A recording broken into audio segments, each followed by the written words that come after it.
What's up？ 欢迎回来 Rider ATH， 我是阿豪 ATH。今天带着一个 holiday mood 的心情来为大家介绍这一台车，就是我身后这一辆来自泰国的 Toyota Yaris Altis GRS。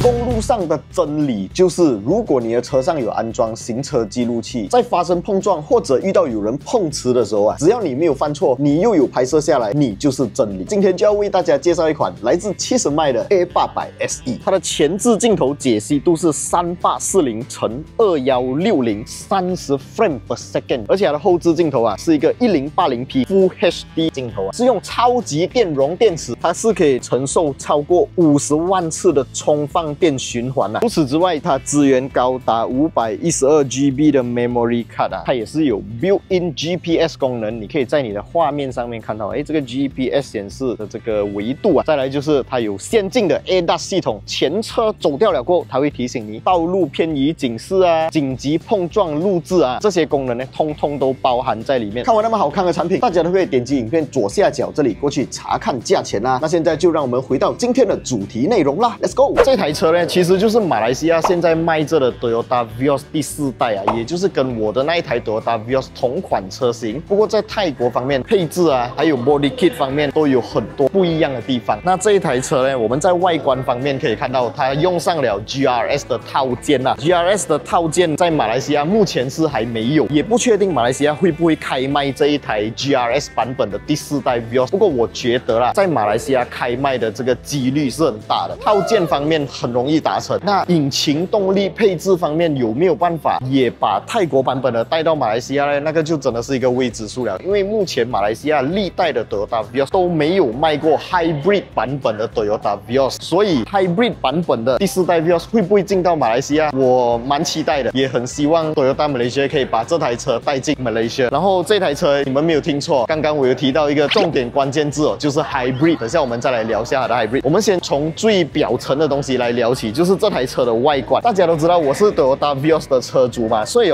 在外观方面啊，一看我就知道它玩的是什么小把戏了。其实 bumper 方面啊，跟我的 Toyota Vios 还是一模一样的同一颗 bumper， 只不过它在 skirting 方面啊，装上了一个套件，就是这个套件是连同这个位置，还有到中间这个位置，它是一整大块的。其实就好像当时候的 Vios 3.75代 GRS 的同一个玩法，就是有一个比较大面积的 skirting， 看到吗？这整个都是 skirting， 就是这样套上去。然后当然也是有保留这个通风孔的功能啊，也是一样，跟普通马来西亚卖着的第4代 Vios 相同，没有 fog lamp， 然后车灯是一模一样的车灯 ，LED projector headlamp、DRL 通通都有，上面的这个 wing 啊等等的全部都保持一致。不过在中网部分呢，我们可以看到有一个 GR logo 啊，这个 honeycomb 的位置啊，跟马来西亚的是不一样的，整块是有换掉，所以它才可以放得到这个 GR logo。这个确实是让整台车看起来更加有侵略性，更加帅气。打开这台车的引擎盖，我们可以看到跟马来西亚版本的确实是长到不一样了啊！不知道是我错觉还是怎样，我感觉它好像比较小颗啊。当然了，它的排量也比较小，包括我们可以看到有一些橘黄色的这些 wiring 啊。当然，因为它是一台 HEV 的版本嘛。其实，在马来西亚 Toyota 的 HEV 版本车型卖得还不错嘞，尤其是马来西亚 HEV 版本的 Corolla Cross， 包括我们的团队里面就有一个团员啊，是驾 Corolla Cross HEV， 然后他真的是给到非常高的评价那台车，所以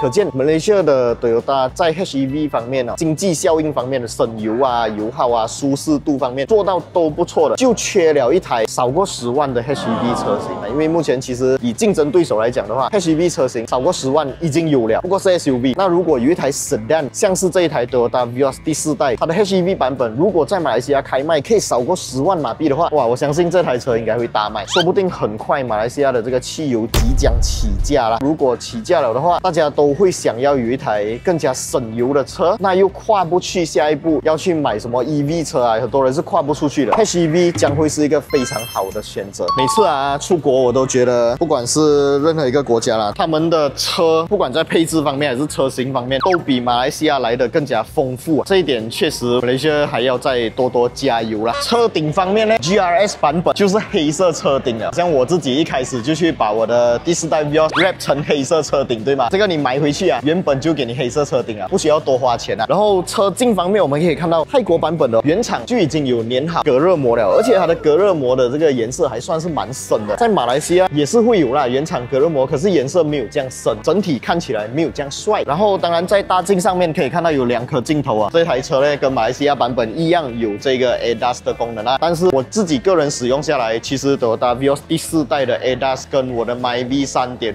代是一模一样的东西，简单来讲就是不好用啦。所以有这个功能，有也好像没有这样子。我的 Civic 的就确实真的很好用，但是当然价差方面还是差了几十千啦。如果是讲你要便宜10万以下好用的 ADAS 的话，同样是 Sedan 车型的话啦 ，Honda City 的 ADAS 好用 ，Proton S70 的 ADAS 也好用，唯独 Toyota Vios 它的 ADAS 系统蛮差的。Side Mirror 方面跟 Malaysia 版本的是一模一样的，没有任何的差别。Sport Rim 方面不一样哦 ，Sport Rim 方面原装 Malaysia 版本的是17寸一样的尺寸，可是这一个看起来就更加，我觉得我们的版本会比较美啦。这个看起来有一点像那种电动车 Hybrid 车啊，没有错啦，这2个就是 Hybrid 车，它比较大面积的覆盖，所以就会减少这个风阻啊。然后轮胎尺寸方面是205/50R17 单 loop 的轮胎，我们马来西亚现在用着的是 Continental 的轮胎，单 loop 跟 Continental 我个人还是对 Continental 比较有信心啊。然后我们的是 Premium Contact C 那个轮胎，其实我自己用起来还算是不错的。侧身侧面方面，整个跟马来西亚版本的是一模一样，包括 skirting 没有差别哦。这个 skirting 跟我的 Vios 没有记错的话是一样的。后面不一样的地方就是这个小尾翼啊，在 GRS 版本我们可以看到这个尾翼看起来它的尺寸变得比较大个，然后中间有一个小凹陷啊，有一点点像 Honda Civic RS 的那一个小尾翼的 design。可是不懂为什么我看起来就觉得好像没有这样顺眼啊，怪怪的。然后当然 GR Sport 的这一个标志一定要有啊，我的车也是有粘，可是我的是假狗的，我粘在这个位置。然后这个位置呢，他们的是粘上 HEV 的这个字样，当然没有错，这台车是一个 HEV 的车型。我们的左边这边是写着 Vios 嘛，虽然给我铲掉了啦，可是它的是写着 Yaris Active， 泰国版本跟马来西亚版本的称呼不一样啦。这个位置啊，我们可以看到，其实原本啊，它的 bumper 都蛮好看了的，这个也是基于马来西亚卖着的同款 bumper 加上一个 skirting 罢了，所以这个 skirting 其实很大块，跟前面一样蛮大面积的，它连这个位置都整个包覆下去了，所以本来这个位置有做到一个好像扰流板的东西啊，就变得更加的肥，更加的大。现场看其实我觉得还蛮怪的啦，我觉得原装的那个看起来就很好看了，尤其是中间这个位置，它的这个 diffuser 的设计，这个有点多余啦，我觉得。电池阀没有自动开启啦，还是要用手动开启，还是一样跟我的第4代 Vios 一样大的这个尾箱，唯一的差别就是在左边这个位置啊，它多了一个隆起，应该是为了放它的 HEV 的电池啦，我没有搞错的话。马来西亚版本的 Vios 啊，刚刚在发布的时候就很多人吐槽讲没有 spare tire， 在网络上面是骂到很够力啦。可是我们看一下泰国版本，遮罩板打开去了啊，也是没有 spare tire 的。这个下面可能是因为 HEV 版本的关系，所以这里可以看到它是给你一些储物空间啦，可以放你的臭鞋啦之类的东西。好，我们来看一下 Interior， 打开车门，我们可以看到配色方面不一样哦。马来西亚我们现在的第4代 Vios 呢是有一些巧克力色的这种软材质的靠手，这里的是黑色，还有灰白色的车缝线，我觉得这样子其实蛮好看的，很美。然后包括 dashboard 上面的一些软材质皮革啊，通通都换成了这种黑色的，然后还有灰色车缝线，这个位置我很喜欢了，这个是一个水杯架，然后中间这边有一条 ambient light， 像我们马来西亚版本就没有这一条东西啦。往后镜是没有 auto dim 功能，上面有一个放眼镜的格子。steering wheel 方面跟我们马来西亚版本的是一样的 design， 不过中间多了一个信仰符号，就是这个 GR 的 logo。meter 方面跟马来西亚版本还是一模一样，不过我觉得我们的多了一个加分点，就是我的那一台 Vios 后面有 pedal shifter 啊，这一台没有。然后 gear knob 方面跟马来西亚的版本是一模一样的，其实跟 Ativa 跟 Asia 都一样。主机方面看起来是有比较大个了啦。椅子方面它的这个椅子其实整个尺寸跟它的形状跟马来西亚版本都是一模一样，不过用料不同，它的是半皮革再加上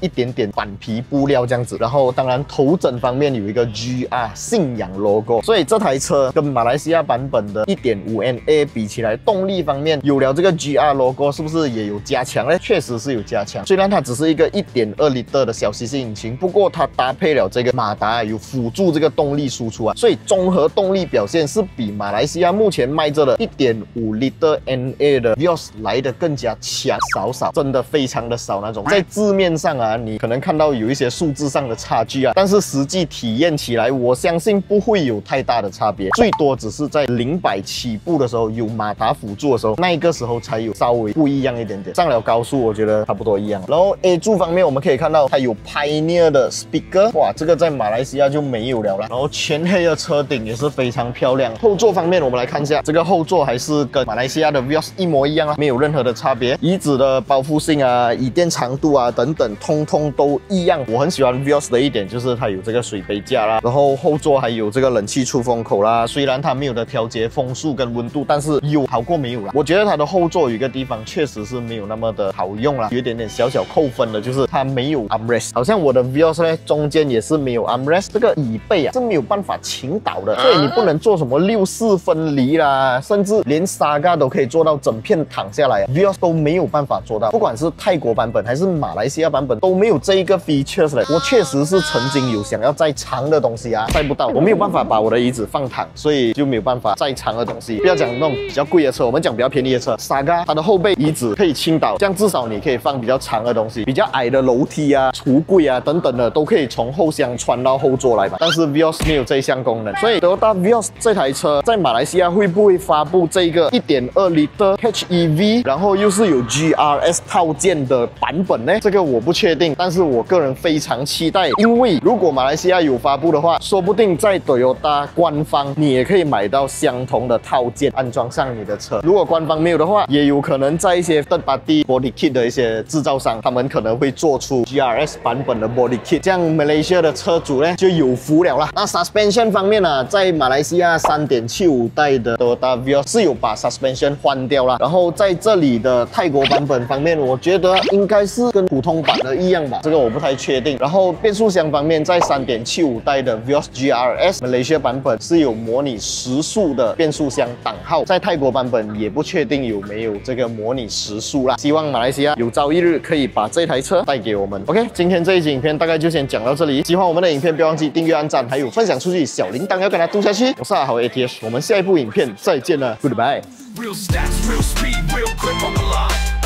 We ain't influencers, we ain't no clowns. But we're a rap, we hold it down. Real test drives, real reviews, no factory scripts. We speak the truth. From Sapine to the streets, push it to the edge. Feel the G-force balance on the razor's edge. Don't talk to me.